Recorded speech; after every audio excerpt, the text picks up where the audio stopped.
How to get approved for a business loan after being denied by a bank. Getting denied for a business loan by your bank can be discouraging, but it's actually more common than you think. Banks often have strict credit score requirements, demand years in business, and take weeks or even months to make a decision. The truth is, many healthy growing businesses simply don't fit their narrow checklist. That's where we come in. We're not employees of DAC, which means we can guide you through a range of funding options that put your business performance first and not just your credit score.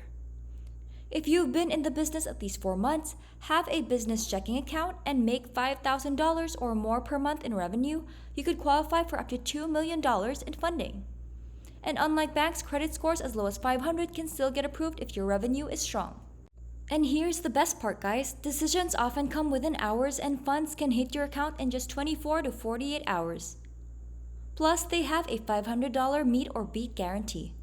If another funder offers you a better deal, they'll match it or pay you $500.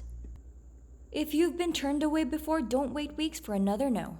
Click the link in the description below, apply in minutes, and see how fast you can get approved today.